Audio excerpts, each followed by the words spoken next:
Every 60 seconds, an animal will be abused or neglected. This means that in 1 year, 525,949 animals will be abused, according to the 2012 ASPCA webpage. Every animal deserves a second chance. Everybody out there owns pets. America actually boasts having more pets than children. We love our pets. They should be treated as family. But what would you do if you knew that one of your pets had gone through this, or that there are other animals out there that are getting beaten and neglected? Pit bulls are an infamous breed. They're known throughout the dog community for their tendency to be aggressive. It comes up in the news all the time. Want to know something really interesting? The Humane Society has declared that pit bulls are the most common breed of dog that are neglected or abused. Can you imagine what it's like to be hit and abused and have no way to get help, no way to voice an opinion? No wonder these pit bulls are aggressive. If they're getting neglected and abused all the time, wouldn't you be too? These dogs, along with every other type of animal, are terrified, and they're struggling to survive. Many have been beaten and left for dead, or set on fire, or thrown out windows. They have no voice, so we must speak up for them. But why? First, let's define animal cruelty. There are actually two types of cruelty. There's passive and active. According to the American Humane Society, on their 2013 fact sheet online titled Facts About Animal Abuse and Domestic Violence, active animal cruelty is cruelty with malicious intent, meaning that they are intentionally harming animals, like setting fire to them, throwing them out of a car, etc.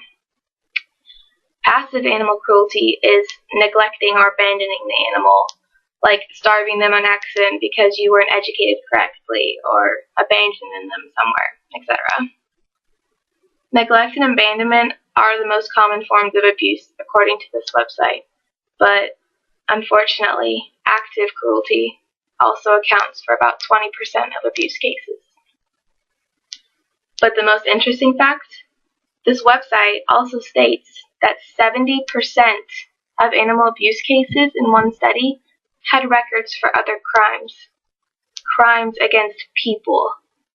Animal cruelty problems are people problems. When animals are abused, people are at risk. It's not an unknown fact that many serial killers first start by harming animals when they're young, and then as they grow and age, they move on to humans. In fact, the American Psychiatric Association labels animal cruelty as one of the diagnostic criteria of conduct disorder, which was pointed out in a 2014 research brief on animal cruelty by the Kronkosky Charitable Foundation.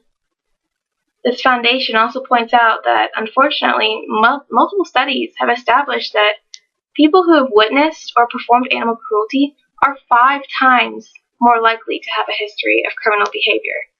5 times more likely. That is a large amount. Animal cruelty has also been considered the stepping stone towards committing child or spousal abuse, according to the research also studied in this foundation. Furthermore, domestic violence cases have been directly correlated to animal abuse cases. 71% of domestic violence victims say their abuser actively abused their animals. Not passively, actively. But animal cruelty doesn't stop there. It extends into the environment. It extends outside the home. An example is the black rhino. Many of you know that this species is now extinct, except for in captivity due to poaching. Many poachers hunt these animals for their horns, or elephants for their tusks. Overhunting alone caused the loss of 27 animal species in the 20th century, according to a 2012 webpage titled 25 Facts About Animal Cruelty. 27 species. Something needs to be done. We're letting this problem go on for far too long with no clear solution in sight. How would we feel if we were the ones being neglected or abused, being set on fire, being thrown in a car? How would that make us feel if we could do nothing about it? By saving animals' lives, we can save people's lives. By letting these animal abusers get away with their crimes, we're allowing monsters to develop in our society that can then go on to abuse people. How can our society be safe if we're letting these people out? We're basically harboring people that are going to commit homicide. We don't treat people like this. It's frowned upon. That's why World War II happened. So why are we treating our animals like this? Take a stand against animal cruelty and speak up. Become a part of the voice that strives to be heard. Report any action you see of animal abuse or neglect. And always try to donate, even just $1 a month, to your local animal shelter. Every amount helps.